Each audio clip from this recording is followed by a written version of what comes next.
Yes, good evening to all friends. We start class at 9 p.m. 2 more seconds to go.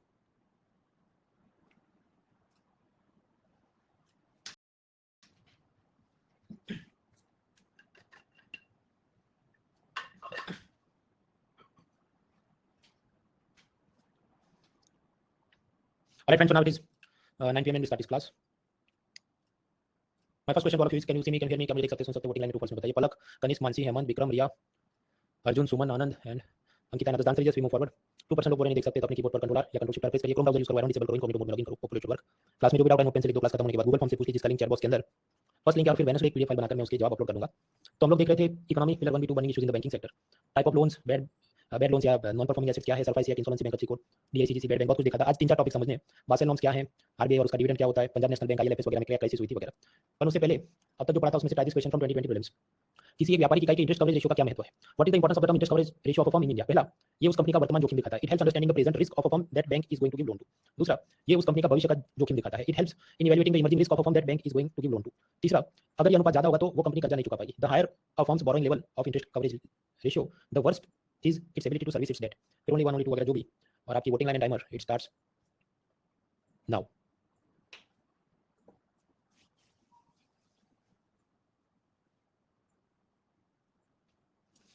Pankaj, Anjali, Shivanshu, Tushar, Riya, Anishka, Pooja, Harsh, Ayush, Prakash, Sanjay, Prashant, Priyank, Gaurav, Manoj, Adarsh, Navneet, Vikas, Sachin, Binu, Archi, Rituraj, Vikas, Ojaswi, Harsh, अमर, मुक्ता, ज्योति, कमल, राजश्री, लिपि, परवीन, रीत, अभिजीत, अमित, अंकिता, रितिका, राहुल, शिवम, शुभम, दिशा, ये सब. फिर रोबो, ओंकार, अनुज, रागिनी, अक्षर, कृष्णा, विश्वरतन, आनंद, रुपेंद्र, मोहित, अदर्स. Correct answer. देखिए, याद करते हैं इंटरेस्ट कवरेज रेशियो क्या था. वो ऐसा पूछता है कि आपने जो लोन लिया उसके दो कंपोनेंट है, प्रिंसिपल प्लस इंटरेस्ट. तो क्या आपकी कंपनी इतना पैसा कमा रही है कि कर्जे का ब्याज यानी कि इंटरेस्ट चुका रहे. Is your company earning enough money to repay the interest of the loan. अगर रिलायंस का यस आई कैन, तो उसका इंटरेस्ट कवरेज रेशियो क्या होगा, ग्रेटर देन 1, जो कि पॉजिटिव चीज है, जो कि हैप्पी स्माइली वाली चीज है. यानी जो थर्ड स्टेटमेंट बोलता है कि हायर अब हम borrowing level of interest coverage ratio, तो वो खराब चीज है, सैड स्माइली है, तो गलत है. मतलब थर्ड स्टेटमेंट इज रॉन्ग. तो सी नहीं हो सकता, डी नहीं हो सकता. So now we are 50-50, A या बी में से कुछ है. अब आप समझिए, suppose there is a lazy student. तो प्रेजेंट में यूपीएससी फेल होगा 2024 में, यस. 2025 में फेल होगा, यस. और भी जितने अटेम्प्ट देगा फेल होगा, वो लेजी है, फिर कहां से होगा पास. तो यानी कि अगर कोई कंपनी जिसका interest coverage ratio less than 1 है, तो मतलब वो कंपनी डूबने वाली है. उसकी अभी भी हैसियत नहीं है और फ्यूचर में भी हैसियत नहीं है. तो प्रेजेंट भी रिस्क है और फ्यूचर भी रिस्क है. तो बात ऐसी है कि हाँ, प्रेजेंट में उसको लोन दिया तो भी रिस्क है, फ्यूचर में भी उसको रीपेमेंट के प्रॉब्लम्स ही है. So second first statement is correct, second is correct, third is wrong. So the answer is 1 and 2 only. अभी कुछ लोग डंडा उठाएंगे. उनका ये कहना है कि नहीं, अगर कोई लड़का लेजी है तो ठीक है, वो 2024 में फेल हो जाएगा, पर 2025 में वो सब रॉयल एंट्री और मोटिवेशन वीडियो और वो सब देख लेगा यूट्यूब पे, तो फिर वो पास हो जाएगा. तो भाई ऑफिशियल आंसर की तरह नहीं मानती. उनका कहना है कि ओनली ए इज करेक्ट, मतलब first and second both are correct, कि प्रेजेंट में भी रिस्क है और फ्यूचर में भी रिस्क है. एनीवेज, एक और चीज यहाँ समझनी है. जब आप यूपीएससी की एग्जाम देते हैं तो एक तरफ हिंदी में एमसीक्यू होता है, दूसरी तरफ इंग्लिश में एमसीक्यू होते हैं.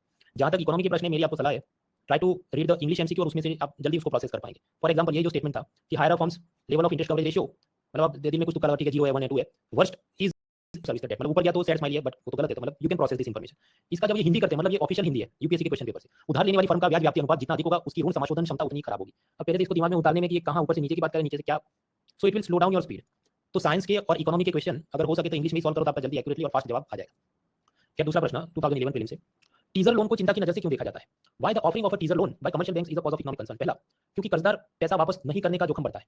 Teaser loans are considered to be an aspect of subprime lending and the banks may be exposed to the risk of defaulters in the future. दूसरा, ज्यादातर उत्पादन और निर्यात क्षेत्र के उद्यमी को ऐसे लोन दिए जाते हैं. In India teaser loans are mostly given to the inexperienced entrepreneurs to set up manufacturing और एक्सपोर्ट यूनिट्स. तो only 1 only 2 both correct, neither correct. और आपको इधर जो भी लगता हो, आपकी voting line and timer it starts now.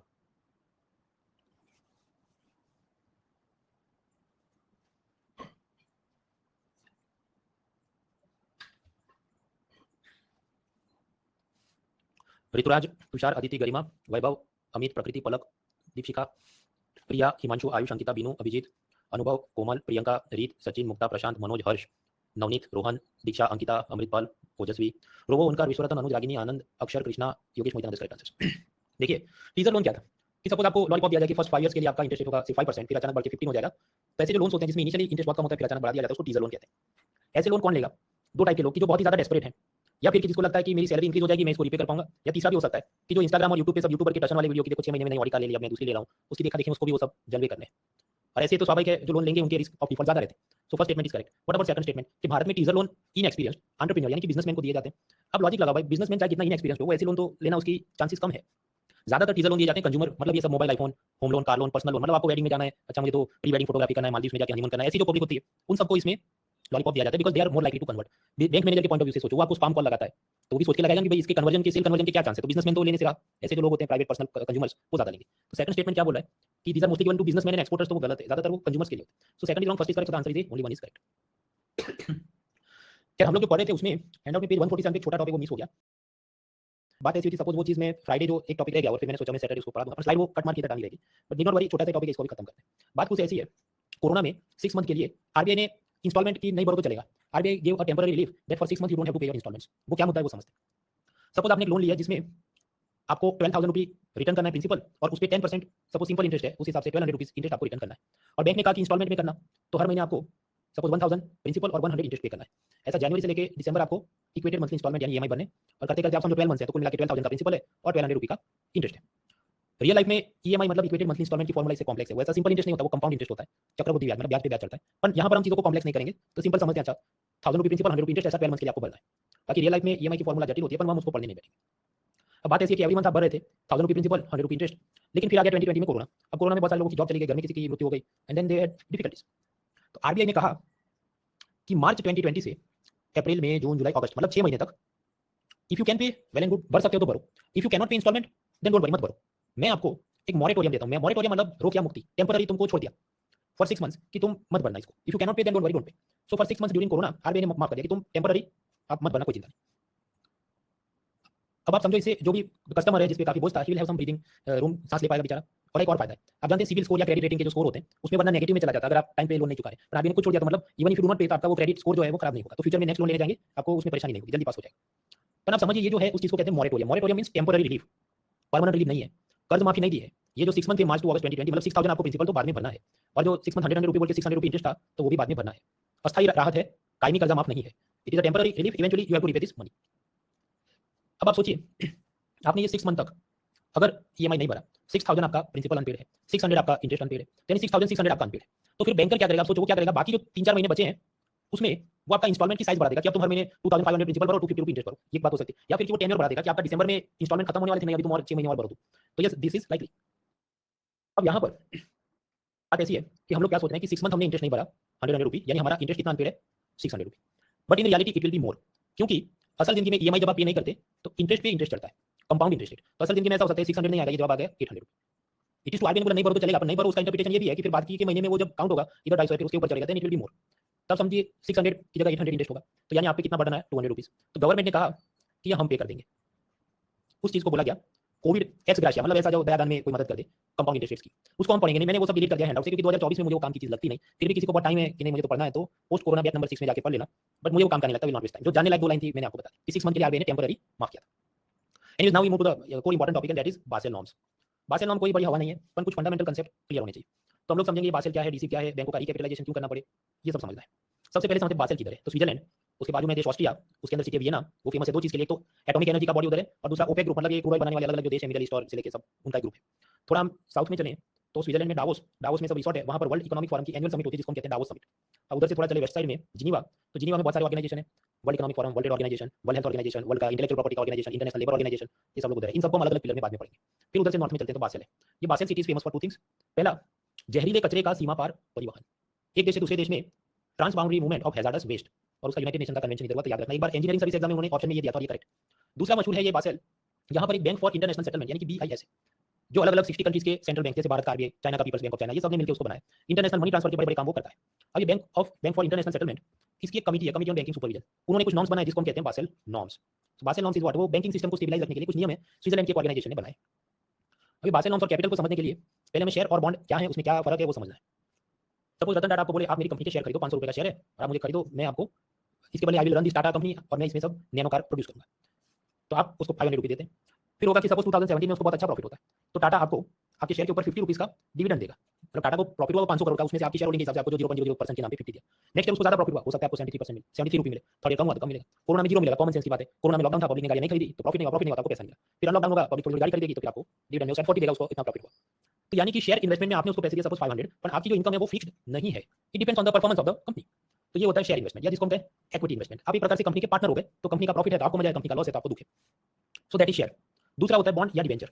Bond या डिबेंचर एक जात का लोन है। यहाँ टाटा आपको ये कहेंगे कि भाई आप मुझे 500 रुपये दो, मैं आपको अपनी टाटा कंपनी का बॉन्ड देता हूँ, और फिर उसमें जो भी हर महीने में आपको सपोज 100 रुपये का बॉन्ड है ना, every year I will pay you 12% per annum interest. तो अब ऐसी चीज हो गई कि ये फिक्स्ड आपको प्रिंसिपल और इंटरेस्ट मिलता रहेगा। तो उस हिसाब से 2017 में भी 12 रुपये, 18 में भी 12 रुपये, 19 में भी 12 रुपये, 2020 में कोरोना है तो भी 12 रुपये इंटरेस्ट मिलेगा, 2021 में अनलॉकडाउन हुआ तो भी 12 रुपये मिलेगा, क्योंकि दिस इज अ लोन, और लोन के अंदर तो प्रिंसिपल एंड इंटरेस्ट आपको मिलेगा इरिस्पेक्टिव कि कंपनी को प्रॉफिट हो रहा है कि लॉस हो रहा है। सो दैट इज बॉन्ड या डिबेंचर। यानी कि कोई भी कंपनी जिसे आप सेटअप करते हैं, चाहे वो एक बैंकिंग कंपनी क्यों ना हो, उसके लिए कैपिटल चाहिए। कैपिटल एक्वायर करने के दो तरीके, एक कि आप किसी को कंपनी का पार्टनर बना दो या इक्विटीज या शेयर्स दे दो और फिर प्रॉफिट में से उसको आप डिविडेंड पे करते हो। दूसरा है कि आप कंपनी के लिए लोन ले लो, डेट ले लो, बॉन्ड इशू करो मार्केट में और फिर जो पार्टी आपका बॉन्ड खरीदती है आप उसको इंटरेस्ट पे करो, इरिस्पेक्टिव कि आपको प्रॉफिट हो रहा है कि लॉस हो रहा है। So that is shares and bonds. इसको और सुकून से थर्सडे से पढ़ेंगे जब हम पिलर 1 सी में जाएंगे। अभी बैंक की इक्वेशन क्या थी, शेयर्स प्लस बॉन्ड जो कि उसका कैपिटल होगा, उससे उसने शुरू किया, प्लस जनता से डिपॉजिट लिया, प्लस उसका जो भी नेट प्रॉफिट लॉस चल रहा है इक्वल्स उसकी एसेट्स, उसमें जो भी गुड लोन बैड लोन ये सब आएगा। अब आप समझिए, मैं आपको एक इक्वेशन दूं कि आपको रीडिंग करना है, पढ़ना है, ब्रीदिंग करना है, सांस लेना और मॉक टेस्ट वेडनेसडे देना है, उसमें स्कोर लाना है। हाउएवर अगर आपका स्कोर बैड हुआ, खराब रिजल्ट आया आपका, तो मैं कहता हूं आपने मोर रीडिंग करना है, आपको ज्यादा पढ़ना है। तो मैं कहता हूं तो कॉमन सेंस की बात है ना, reading plus breathing equal score in the mock test. अगर बैड स्कोर आपका बढ़ेगा तो आपने रीडिंग भी पढ़ानी होगी, कॉमन सेंस की बात है। बासेल नॉर्म भी कुछ ऐसा ही है कि तुम्हारा स्कोर जितना खराब होगा तो तुमको ज्यादा पढ़ाई या मेहनत या होमवर्क करना होगा। तो स्कोर हम कुछ ऐसा बनाए कि बैंक का कैपिटल है, जो भी शेयर और बॉन्ड, फिर जो भी सांस ले रहा है वो डिपॉजिट आ रहा है, प्रॉफिट आ रहा है, लॉस आ रहा है, और सामने की साइड पर है एसेट्स। अब बैंक की जितनी बैड एसेट्स बढ़ेगी, उनका एनपीए बढ़ेगा। तो ये बासेल नॉर्म वो जिम टीचर है, वो बोला नहीं अब तुम्हें और ज्यादा मेहनत करनी है, more capital is required, so now on this side you have to increase your capital. तो ऐसी बात है, एसेट में जितने बैड एसेट बढ़ेंगे तो इस तरफ कैपिटल में ज्यादा कैपिटल लाना होगा। इसका मतलब मार्केट में आपने अपने शेयर्स बॉन्ड इशू करने होंगे। मान लीजिए इन्वेस्टर नहीं खरीदे तो क्या, तो फिर आरबीआई आपको सजा देगा। वो याद करो, कल तो नोबिता का कौन जियान सुनियो था, प्रॉम्प्ट करेक्टिव एक्शन फ्रेमवर्क, जिसके अंदर लिस्ट में आपका नाम लिख देगा आरबीआई, फिर आपको नया ब्रांच नहीं खोलने देगा, आपको किसी को लोन नहीं देने देगा, ज्यादा बैड सिचुएशन है तो आपकी बैंक का किसी और बैंक के साथ मर्जर कर देगा, जैसा लक्ष्मी विलास बैंक का कर देगा, ये तो गौतम सिटी जैसा hopeless case. So that is the consequence of Basel norms.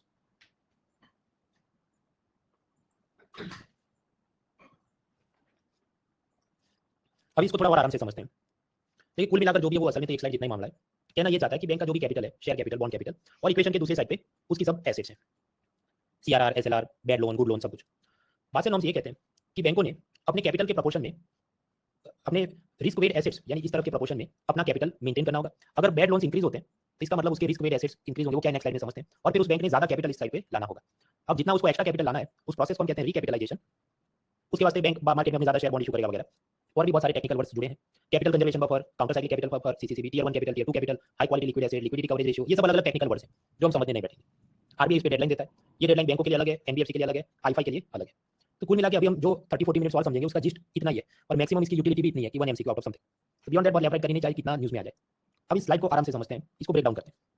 Suppose ये जो बासेल नॉर्म है वो फर्स्ट टाइम आई थी 88 में, और फिर 2004 में आए, फिर 2011 में आए, तो 2011 में थर्ड टाइम आया, तो हम कहते हैं बासेल 3 नॉर्म्स। तो बासेल 3 नॉर्म हम लोग पढ़ रहे हैं। सपोज कोई बैंक ऐसा है कि जिसका शेयर और बॉन्ड में मिला के कैपिटल है 1 रुपी, फिर उसको डिपॉजिट में आए 99 रुपी, प्लस उसका प्रॉफिट है सपोज 0, तो ये क्या 1 + 99 मतलब 100 रुपी का माल है, तो एसेट साइड में CRR, SLR, good loan, bad loan, ये सब 100 रुपी का उसके पास होगा। तो एसेट समझो उसके पास 100 रुपी की है। हमने इन एसेट्स में से कैलकुलेट करना है कि रिस्क वेट एसेट्स कितनी है। अब रिस्क वेट एसेट की फॉर्मूला कैसी होगी कि सपोज आपके पास गुड लोन है और बैड लोन है। गुड लोन में मान लीजिए 80 रुपीज है, बैड लोन में मान लीजिए 20 रुपीज, तो टोटल आपकी एसेट 100 है। तो ये बासेल नॉर्म क्या कहता है कि देखो ये बैड लोन में 20 है ना, तो इसका सपोज मैं तुक्के से बोला 1.5 टाइम्स गिनो, तो ये कितना हो जाएगा 30 रुपी, और ये गुड लोन है उसका 1x गिनो, तो ये कितना 80। तो अब कितना दिख रहा है, ये दिखेगा 110। तो बासेल नॉर्म कहेगा देखो ये 110 है, ये तुम्हारा रिस्क वेट एसेट है। इन other words bad loans increase होंगे तो आपका ये जो रिस्क वेट एसेट वाला नंबर है वो इंक्रीज हो जाएगा, क्योंकि उसके गुणांक में उसको और भार दे के बढ़ाता रहेगा। इसलिए देखो नाम में भी लिखा है रिस्क वेट, मतलब जिसका रिस्क ज्यादा है उसको ज्यादा वजन देना है एसेट्स। तो हो सकता है आपके जो एसेट्स हैं वो तो 100 रुपी के ही है, पर उसको आप रिस्क के साथ एडजस्ट करोगे तो फिर वो सपोज हो जाए कि आपकी बैंक का आंसर आएगा 120। तो वास्तव में भले 100 रुपए के एसेट है, पर जोखिम के हिसाब से संपत्ति को वो बड़ा दिखाए, तुम्हारा रिस्क वेट एसेट 120 का है। इन अदर वर्ड्स जिस बैंक में विजय माल्या, नीरव मोदी, मेहुल चौकसी टाइप के क्लाइंट्स होंगे तो उसका ये बहुत ज्यादा नंबर बड़ा दिख जाएगा कि 150 रुपी, 300 रुपी एक्सेट्रा। और ये नंबर जितना ज्यादा बड़ा दिखेगा तो सामने बासेल नॉर्म कहेंगे भाई आपको उसको बैलेंस करने के लिए मार्केट से और ज्यादा शेयर्स और बॉन्ड लेके आओ। इन अदर वर्ड्स आप अपने बैंक को रिकैपिटलाइज करो, नहीं करोगे तो फिर आरबीआई के प्रॉम्प्ट करेक्टिव एक्शन फ्रेमवर्क मर्ज कर देंगे, बंद करा देंगे बैंक को, ऐसी बात है। खैर, तो अब हमने निकाला कि बैंक उसका कैपिटल कितना है 1 रुपी। देखिए शेयर और बॉन्ड के कैपिटल की हम बात करें वो है 1।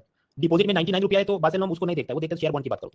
सामने इस बैंक का रिस्क वेट एसेट या आरडब्ल्यूए कितना है, तो हमने गिना, अच्छा 100 रुपये का लोन था पर उसको रिस्क के साथ एडजस्ट किया तो 120 आंसर है। तो रिस्क वेट एसेट कितने 120। So now you take a ratio, इन दोनों का अनुपात या गुणोत्तर निकालो। तो capital divided by risk weight assets, capital कितना है 1 है, रिस्क वेट एसेट कितना इधर हमने निकाला 120 है, टाइम्स 100 करो परसेंटेज में जाते तो जब जो भी आएगा वो तो कितना 1 डिवाइडेड बाय 120, तो लेस देन 1% आया, 1% से भी कम। बासेल नॉर्म कहता है इतना मामूली नहीं चलेगा, मिनिमम आंसर 9% या उससे ज्यादा होना चाहिए। इन अदर वर्ड्स आपके बैंक का capital to risk weight asset ratio needs to be at least 9% या उससे ज्यादा होना चाहिए। That is the rule. क्या रूल है, capital to risk weight asset ratio minimum 9% या उससे ज्यादा होना, जितना ज्यादा है वो बेस्ट है कि वो दिखाता है कि बैंक काफी पावरफुल है। सो बासेल नॉर्म्स नंबर 3 जो असल में 2011 में उसने बोला, अपन इंडिया में स्लोली 2019 से अमल किया, वो ये बोलता है कि हर एक बैंक का capital to risk weight asset ratio यानी कि CRR it has to be minimum 9%। हमारे केस में तकलीफ क्या है कि answer is coming less than 1%, तो हमें इसको कुछ करना होगा, आंसर को 9% लाना होगा।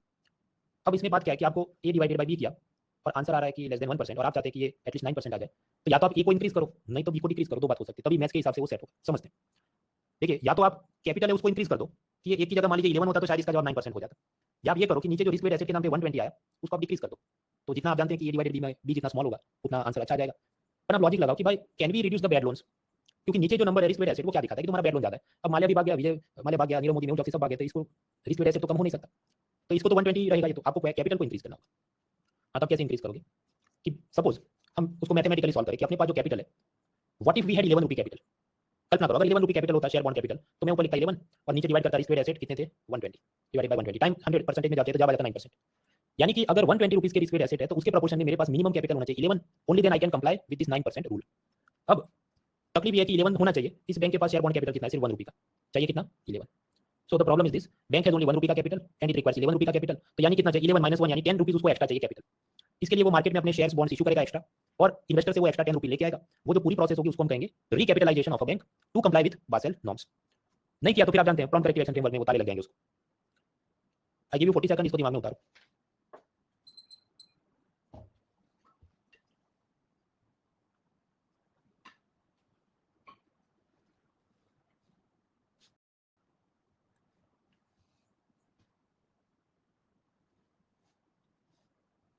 नहीं उतरे तो भी चिंता नहीं करो, कम से कम इतना दिमाग में उतारो 10 सेकंड। जितने बैड एसेट्स बढ़ेंगे तो सामने आपको एक्स्ट्रा कैपिटल रिक्वायर्ड, वो इसका जिस्ट है। और इसके मतलब क्या रेशियो क्या है तो याद रखना है 9% रेशियो है। और तो दैट इज बासेल नॉर्म्स। तो कुल मिला के क्या है, बैड लोन्स बढ़ेंगे, रिस्क वेट एसेट बढ़ेंगे तो ज्यादा कैपिटल चाहिए। उस कैपिटल को आप एक्वायर जो करते हैं उस प्रोसेस को क्या कहते हैं, रिकैपिटलाइजेशन। जिस तरह के आपका स्कोर खराब आया तब क्या करोगे, ज्यादा पढ़ाई करोगे, उसको क्या कहेंगे, रिवीजन। बस तो इधर क्या रिकैपिटलाइजेशन। नाउ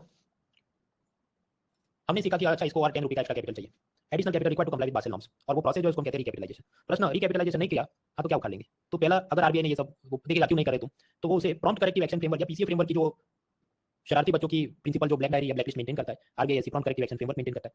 उस फ्रेमवर्क में आरबीआई इस बैंक का नाम लिख देगा एंड देन आरबीआई स्टार्ट किया, चना भाई अब तुम सैलरी नहीं दे सकते डायरेक्टर को, ब्रांच एक्सपेंशन नहीं कर सकते, मर्जर करते हैं इस बैंक का वगैरह, तो दो ज्यादा कॉन्सिक्वेंसेस। अभी वैसे तो आसान करके मैंने बताया, फिर भी कुछ लोग मेरे को कुछ समझ नहीं आया एंड आई एक्सेप्ट इट। उसमें उन बच्चों की कोई गलती है नहीं, असल में आप समझो क्लास 1 से लेकर 12 तक जिसकी टीचर ही बेकार हो, तो उसको बहुत सिंपल सी चीजें भी समझना है, वो लाजमी है, आई एक्सेप्ट इट। तो उन सबको मैं वापस ये कहना चाहूंगा, सबसे इतना कंसेप्ट समझो कि जितना बैड लोन बढ़ता है तो उस बैंक ने उतना एक्स्ट्रा कैपिटल यानी शेयर और बॉन्ड इशू करके पैसा लाना पड़ता है। ये बासेल नॉर्म की जिस्ट है। अब इतना भी फिर नहीं समझ आया तो फिर उस आदमी ने सोचना चाहिए वो गलत फील्ड में है कि नहीं है। नेक्स्ट, ये जो बासेल नॉर्म है वो तो मैंने आपको एक ही चित्र दिखाया कि 9%, तो एक फिल्म होनी है फ्लॉप, तो उसमें बहुत सारे डायमेंशन होते हैं। उसी तरह यहाँ पर भी सिर्फ एक ही चीज नहीं है, और भी बहुत सारी चीजें कि minimum common equity tier, capital conservation buffer, tier 1 tier 2, और उस हर एक के अंदर अलग अलग जाके परसेंटेज होते हैं। फिर उसमें भी डेडलाइन होती है 2013 तक इतना करो, 2019 तक इतना करो, वगैरह वगैरह। तो ये सब में से हम कुछ भी नहीं पढ़ेंगे। However RBI grade B officer की तैयारी कर रहे हो तो ये सब टेबल तैयार करके जाने। उसका कारण कि वो इंटरव्यू स्टेज में फिर पूछना चालू करते हैं, पहले नहीं पूछते थे, but my feeling is that पिछले कुछ सालों से जितने लोग इंटरव्यू देके आते थे मैं पूछूं क्या हुआ भाई, मुझे ऐसा लगता है कि आरबीआई की खुद के जो भी चेयरमैन या बैठते होंगे इंटरव्यू पैनल में, वो वीड आउट करना चाहते हैं कि जो यूपीएससी फेल पब्लिक आ जाती है प्लान बी के रूप में, यहाँ तो मुझे ऐसे नहीं, मुझे डेडिकेटेड लोग चाहिए जिसको बैंकिंग की पूरी नॉलेज है। तो रिटर्न एग्जाम तो पास कर ले रखे, पर वो इंटरव्यू में उसको पकड़ने के लिए वो यहाँ पर एडवांस चीजें पूछता है, कैपिटल कंजर्वेशन बफर का ये वाला रूल बताओ। So if you want their job तो फिर वो जागना तैयार करके, खासकर इंटरव्यू स्टेज में वो बहुत उस चीज को आपको परेशान कर सकती है। दूसरी बात, बासेल नॉर्म्स हर एक देश में एक समान नहीं है। इंडिया में मैंने आपको बताया क्या रूल है 9%, जबकि तुर्की के अंदर वो रूल है 12%। तो हर एक कंट्री की बैंक को बासेल कमिटी ने फ्रीडम या फ्लेक्सिबिलिटी दिया कि आप अपने देश के हिसाब से, सिचुएशन के हिसाब से परसेंटेज डिसाइड करना। So Basel norm rules are not uniform everywhere, the percentages are different. हाँ, तो बासेल नॉर्म से कंप्लाई करने के लिए बैंकों ने रिकैपिटलाइज करना पड़ता है। अब एक्सिम, नाबार्ड, सिडबी वगैरह जो आईफाई है उन पे भी बासेल नॉर्म्स लगते हैं, कुछ बड़े एनबीएफसी पे भी बासेल नॉर्म लगते हैं। जब भी गवर्नमेंट को ये लगे कि पर्टिकुलर गवर्नमेंट ऑर्गेनाइजेशन जो है, कोई बैंक है, कोई आईफाई है, उसे नहीं हो पाएगा तो गवर्नमेंट टैक्स पेयर के पैसों से उसको मदद करती है। तो ऐसा तो बॉल कमेटी चलता रहता है कि आज कैबिनेट ने 6000 करोड़ रुपए एक्सिम बैंक को दिए। तो अब आप समझिए वो क्या कहना चाहते हैं। हर एक बार ऐसा करंट अफेयर्स पीडीएफ में आर्टिकल आए तो उसको नहीं पढ़ना है, पढ़ना ही नहीं है, उसको छोड़ देना है। वो कुछ भी पूछा आप सोचो तुक्के से क्या लिखना है, समझ तो आ जाता है हाँ भाई कि बराबर इसको कम पड़ा होगा बासेल नॉर्म का, तो गवर्नमेंट ने टैक्स पेयर के पैसों से दिया। अब 6000 करोड़ दिया, 60000 नॉट इंपॉर्टेंट, कोई पूछ नहीं रहा है। नेक्स्ट, ये तो सिर्फ एक ही चित्र था, हमने जो समझा वो क्या था 9% capital to risk weight asset ratio यानी सीआरआर। बासेल नॉर्म में इसके अलावा और भी 25 चीजें कि capital conservation buffer, counter cyclical capital buffer, leverage ratio, net stable funding ratio, high quality liquid asset AQLA, liquidity coverage ratio, RBI approved credit risk, operational framework, CVA framework, market risk, pillar 3 disclosure में से हम लोग कुछ भी पढ़ने नहीं बैठेंगे। Sufficient to know कि ये सब बैंकिंग एनबीएफसी फाइनेंशियल स्टेबिलिटी के लिए चाहिए। इनमें से भी ज्यादातर चीजें ऐसी है कि कोरोना के दौरान डिफर मतलब उसको सस्पेंड कर दिया कि सब ये रूल आपको करने हो 2021 में, आरबीआई या उनकी स्विट्जरलैंड कमेटी बोले नहीं 2024 में करना होगा। अब उसका इंप्लीकेशन समझो, अगर डेडलाइन होगी 2024 तो स्वाभाविक है मार्च महीने के आसपास वापस से वो सब एक्टिव हो जाएगा कि इसको वापस से तुम चालू करो 1 अप्रैल 2025 से रीएक्टिवेट हो रहा है। तो वक्त आप जानते हैं न्यूज़पेपर वाले वापस पागल हो जाएंगे, तो करंट अफेयर्स पीडीएफ वाले पागल हो जाएंगे। तो आपको पागल नहीं होना है, आपको याद रखना है कि ये काम का नहीं है। मैक्सिमम एक लाइन का माल है कि हाँ ये क्या चीज है। Basically all this things will require what, कि बैंक ने अपना दिया to get their house in order, capital चाहिए होगा, जो भी नॉनसेंस है एनपीए का उसको सॉल्व कर, खत्म। नेक्स्ट, आईसीआईसीआई बैंक, उसमें एक बॉस थी चंदा कोचर, उसने वीडियोकॉन कंपनी को 3000 करोड़ का लोन दिया, जबकि उसको पता था कि वीडियोकॉन सब लॉस में जा रहा है, लोन वापस नहीं आएगा, फिर भी उसने लोन पास किया। क्यों? वीडियोकॉन कंपनी ने चंदा कोचर के हस्बैंड को जो भी 30 करोड़ या कुछ ब्राइब में दिया था कि तुम लोग लोन पास कर दो, बैंक तुम्हारी घर की थोड़ी है, बैंक तो बैंक के डिपॉजिटर का पैसा डूबना है, हम आपको पैसा दे रहे हैं 30 करोड़ मत करो, मेरा लोन पास कर दो। So there was a scam. अब ऐसे बड़े बैंक और उसके बड़े बैंकर ऐसे घमंडी हो जाते हैं, स्कैम क्यों करते हैं? क्योंकि उनको क्या लगता है we are too big to fail, मतलब कि 3000 करोड़ का लॉस अगर बैंक का हो भी गया तो डिपॉजिटर आते रहते हैं ना, इसकी टोपी उसके सर पे, मैक्सिमम वो भी अनसस्टेनेबल हो जाए तो उनको पता है मीडिया हंगामा करेगी, कुछ लोग सुसाइड करेंगे, मतलब जो डिपॉजिटर का पैसा लूट गया, तो गवर्नमेंट भी टैक्स पेयर के पैसों से उस बैंक को बेल आउट कर देगा कि लॉस की भरपाई गवर्नमेंट करे। So then bankers become too arrogant, I am too big to fail, मैं बहुत बड़ा हूं इसलिए मेरा कोई कुछ बिगाड़ नहीं सकता। कभी कभी लगता है अपनी भगवान है। तो फिर इनका क्या करना पड़ेगा, इनका भाड़ा डबल करना पड़ता है। इन अदर वर्ड्स फिर आरबीआई को लगे कि ये बैंक जरूरत से ज्यादा बड़ा हो गया है और इसको 9% सीआरआर से भी इसको कोई फर्क नहीं पड़ रहा है, then RBI will say what, नहीं भाई तुम बहुत बड़े हो तो तुम 12% करो। उसको हम कहते हैं डोमेस्टिक सिस्टमेटिकली इंपॉर्टेंट बैंक्स यानी डीएसआईबी। आरबीआई ने कहा कि इंडिया में एसबीआई, आईसीआईसीआई और एचडीएफसी ये तीन ऐसे बड़े बैंक है कि उनको सीआरआर के नाम पे 9% कैपिटल रिक्वायर्ड, वो तो ठीक है, पर उसके भी अबव एंड बियॉन्ड कुछ परसेंटेज और कैपिटल रखना पड़ेगा, because they are too big to fail, तो उनको ज्यादा स्ट्रिक्ट उनके साथ में रहूंगा। बस एक लाइन में याद रखना, डीसीबी की लिस्ट है वो मेरे ख्याल से मार्च या अगस्त महीने में या किसी और महीने में आरबीआई एनुअली अपडेट करता है। अब यूजुअली तीन बैंकों का नाम रहता है, हो सकता है कल उठ के एक्सिस का नाम आ जाए, कहा जाए तो नींद नहीं खोनी है, अपडेट सिर्फ इतना ही होगा कि एक्सिस लिस्ट में है, बियॉन्ड दैट फिर 5 पन्ने भर के वो इंप्लीकेशन लिखे तो हम पढ़ने नहीं बैठेंगे। हर टॉपिक को उतनी इज्जत देनी चाहिए जितनी उसकी औकात है। Next topic is Ind AS accounting standard format. Standard format या प्रोटोकॉल क्या है? जैसे मेरे क्लास का प्रोटोकॉल क्या है कि मैं आके आपको पहले वो वोटिंग करूंगा और फिर 1-2 मिनट सलाह दूंगा कि ये कंट्रोल आर और कंट्रोल शिफ्ट प्रेस करो। सिमिलरली कोई अगर कंपनी अपनी बैलेंस शीट प्रेजेंट करती है तो उसमें उसने क्या लिखना है, अपने एसेट्स लिखने और अपने लायबिलिटी लिखने। आप वो तो हाँ ठीक है, कॉमन सेंस है, पर उसमें भी एक उसका प्रोटोकॉल होगा ना, एक तहजीब होगी कि फर्स्ट एसेट आप फिजिकल लिखोगे, सेकंड एसेट आप फाइनेंशियल लिखोगे, थर्ड एसेट आप इंटेंजिबल लिखोगे, मतलब इंटेलेक्चुअल प्रॉपर्टी राइट जिसको आप टच नहीं कर सकते, जैसे फार्मा कंपनी के पेटेंट से दवाई बनाने के वगैरह। तो वो फर्स्ट सेल में लिखना है, सेकंड सेल में लिखना है, थर्ड सेल में लिखना है, उसका एक तहजीब होगा, एक प्रोटोकॉल होगा। उसको हम कहते हैं इंड एएस अकाउंटिंग स्टैंडर्ड्स। तो ये कॉमन होते हैं, मतलब इन्फोसिस, टीसीएस, कोई भी कंपनी का बैलेंस शीट निकालो वो एक ही फॉर्मेट का होगा। इससे क्या फायदा है, जो भी इन्वेस्टर्स हैं वो कंपेयर कर सकते हैं कि मुझे टीसीएस में पैसा लगाऊं कि विप्रो में लगाऊं, दोनों के मैं बाजू में साइड बाय साइड चेक करता हूं क्या है हर एक सेल के अंदर। उसी तरह जो भी रेगुलेटर्स हैं कि जैसे सेबी, आरबीआई, वो सभी साइड बाय साइड दो सेल चेक करके पता चले। उसी तरह जो भी इन्वेस्टिगेटर है, ईडी, फिर ये income tax department, they can also do. So companies are required to keep their balance sheet in a particular format, उसको हम कहते हैं इंड एएस अकाउंटिंग स्टैंडर्ड्स, जो कि मिनिस्ट्री ऑफ कॉर्पोरेट अफेयर्स ने बनाए हैं। आप समझिए बैंक भी असल में कंपनी है जो बैंकिंग का बिजनेस करती है, तो यानी बैंकों ने भी इसी फॉर्मेट में अपनी बैलेंस शीट को प्रेजेंट करना है। हाँ, तो आरबीआई ने उनको कहा था 2019 से तुम भी अपनी बैलेंस शीट यही फॉर्मेट के अंदर ऐसा सब ये सेल में लिख के बताना, पर मैंने हमारे तो सर्वर में खराब है, हैंग हो जाता है, कंट्रोलर और कंट्रोल शिफ्ट दबाते तो भी रिफ्रेश नहीं होता है, नेट की स्पीड अच्छी नहीं है। तो आरबीआई ठीक है 2020 करो, 2020 में कोरोना तो फिर वापस बहाने बना लेंगे, नहीं होगा नहीं होगा, तो इसको भी डिफर किया है। डिफर मतलब सस्पेंड किया, हो सकता है ये वाली चीज हो जाएगी 31 मार्च 2024 को आएगी, तो पता नहीं, ये तो मैं तू कैसे बोल रहा हूँ, सपोज उस दिन आएगी, तो आप जानते हो कि वापस करंट अफेयर्स पीडीएफ वाले आपके सर पे नाचना चालू करेंगे, तो डरना नहीं है, ये मुद्दा खत्म हो गया है। अब इसके बाद भी कुछ भी आए तो भी ये मुद्दा खत्म हो गया, क्योंकि उसके फायदे क्या मैंने आपको बता दिए, easier for the investor to compare the balance sheet, खत्म। अब बैंकों को भी कंप्लाई करना था, हो गया। कुछ तो लोग खुद से ही अपना पेट दबा दबा के मेरा पेट दर्द करता है, जबकि करंट अफेयर्स, मेरा ये कहना है करंट अफेयर्स इतनी हवा है ही नहीं। आप जहाँ पर हैं तो आपको लगे रोज कुछ ना कुछ फाइट हो रही है, मैं जिधर बैठा हूँ मुझे लगता है ये तो पानी ऐसे ही रोज चलता है। If you recall the three idiot movie, उसमें वो प्रोफेसर फर्स्ट टाइम स्पीच देता है तो वो जो स्त्री वाला या वो जो लड़का था प्यून, वो उसको पूरी नकल मार के बताता है, उसको पता है हर साल यही होना है, so I am not the principal, I am that, वो जो प्यून है वो लड़का। और आपको भी वही स्टेबिलिटी दिमाग में लानी है कि कुछ डरना नहीं है। नाउ बासेल नॉर्म्स हमने देखे, उसके साथ जुड़े कुछ और भी कंसेप्ट है वो देखने। कंसेप्ट के अंदर यहाँ टियर 1 टियर 2 कैपिटल और क्या है उसके अंदर 81 बॉन्ड्स वगैरह वो भी समझते हैं, रॉकेट साइंस है नहीं, पर प्लेसमेंट से समझना है। तो let's take a break for 5 minutes then we move forward.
3 more minutes.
Ten more seconds.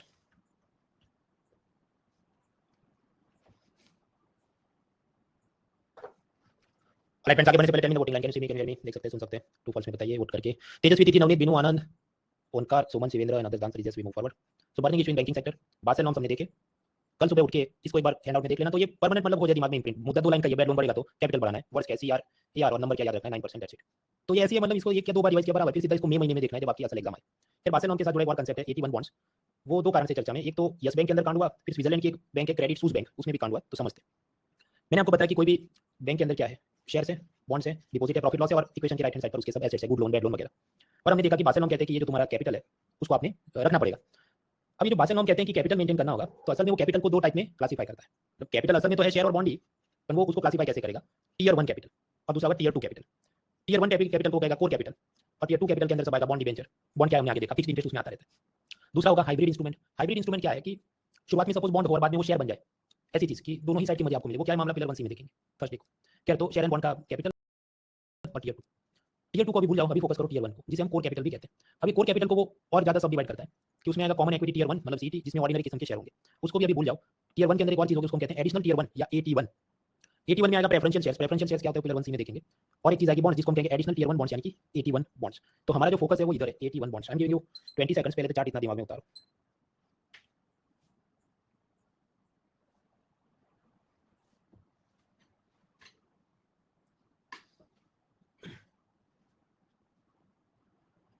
Alright, so Basel norms एक बार कि आपको ये हर एक जगह पे थोड़ा थोड़ा कैपिटल रखना है, टियर 1 में, टियर 2 में, उसी तरह 81 बॉन्ड्स में भी कुछ कैपिटल रखना है। अब ये 81 बॉन्ड्स की खास बात क्या है, देखिए कोई अगर नॉर्मल बॉन्ड्स होते कि 100 रुपये का बॉन्ड है, 12% इंटरेस्ट है, तो क्या वो बैंक या कंपनी आपको प्रिंसिपल 100 रुपये रिटर्न करती है? यस। क्या वो आपको इंटरेस्ट 12 रुपये रिटर्न करती है? यस। 81 बॉन्ड्स अलग जात के बॉन्ड्स जो बैंकर इशू करते हैं, उसमें खास बात क्या है कि they will not return the principal, मतलब 100 रुपये जो आपने इन्वेस्ट किया उसको भूल जाओ, they will pay you the interest. Suppose 12 rupees है तो वो करते रहेंगे फॉर इनफाइनाइट ईयर्स। आपका इसमें प्रॉफिट कहाँ हुआ, प्रिंसिपल तो मेरा डूब गया। अपन भाई आप समझो, हर साल आपको 12 रुपये मिल रहे हैं, तो 10 ईयर्स बाद आपको कितना मिला, 120 मिला ना इंटरेस्ट, तो कितना प्रॉफिट में हो गए। हो सकता है कि इंडिविजुअल पर्सन को इतनी पेशेंस ना हो, पर जो suppose LIC, EPFO, mutual fund, वो एक आदमी नहीं, वो तो ऑर्गेनाइजेशन है। ऑर्गेनाइजेशन परपेचुअली है, हमारे जिंदा रहने से पहले भी और बाद में भी।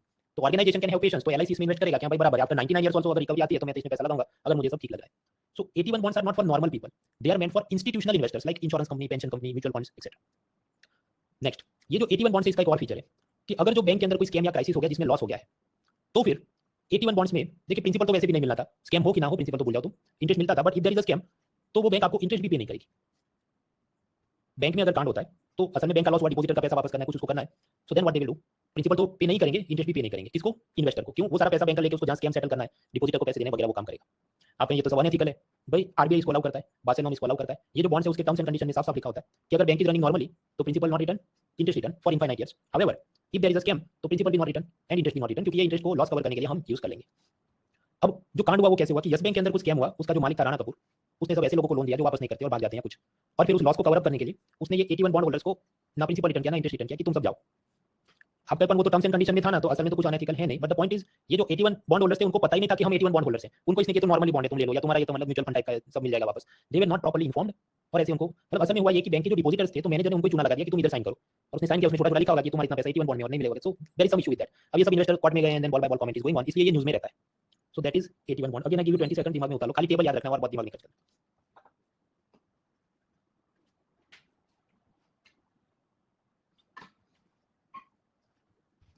Alright, so that is 81 bond. India में नेगेटिव न्यूज़ में क्यों? यस बैंक के चलते। स्विट्जरलैंड में एक बड़ी बैंक है क्रेडिट सूस बैंक, उसने ऐसा करीब 17 मिलियन या बिलियन डॉलर का भी ऐसा 81 बॉन्ड होल्डर्स को लात मार के निकाल दिया है, और ये 2023 में भी नेगेटिव न्यूज़ में चलता है। तो अल्टीमेटली दैट, ये पूरा जो चार्ट है इन्फोग्राफिक्स आपके हैंडआउट में दिया है, उसको देख लेना। कोर्ट में जब भी हियरिंग होती है तो करंट अफेयर्स वाले मौज में आ जाते हैं, हमको पढ़ने नहीं बैठना है, जो जानना था जान लिया। So we learn about the Basel norms. Next मुद्दा इज पब्लिक सेक्टर बैंकों का रिकैपिटलाइजेशन, सरकारी बैंकों का पुनः पूंजीकरण। देखिए हमने मामला देखा कि जो भी बैंक था उसका suppose capital to risk weight asset ratio less than 1% था, आइडियली हमको चाहिए 9%, और उस हिसाब से उस बैंक को एक्स्ट्रा कैपिटल लाना था शेयर और बॉन्ड के रूप में। So suppose the ideal capital that a bank should have, ideal उसको 11 रुपये चाहिए, पर उसके पास सिर्फ 1 रुपये का कैपिटल है, तो उसे एक्स्ट्रा 10 रुपीज अरेंज करने थे। वो जो अरेंज करेगा उस प्रोसेस को हम कहते हैं रिकैपिटलाइजेशन ऑफ बैंक्स। अब आपका उसमें कौन सी बड़ी बात है, मार्केट में अपने शेयर बॉन्ड इशू करो और हो गया काम। तो भाई अगर इतना ही आसान है तो हर एक जो बॉलीवुड वाला अपनी फिल्म रिलीज करता है वो 100 कमाती है, सामने ऑडियंस भी तो होनी चाहिए ना। आपकी बैंक को 10 रुपये कम पड़ रहा है, आपने शेयर बॉन्ड इशू कर, भाई सामने इन्वेस्टर भी तो मिलना चाहिए ना। सो एडिशनल कैपिटल इज रिक्वायर्ड। अब आप समझो कोई दमदार बैंक है जैसे HDFC बैंक, वो अपने शेयर बॉन्ड इशू करेगा, इन्वेस्टर तुरंत खरीद लेंगे।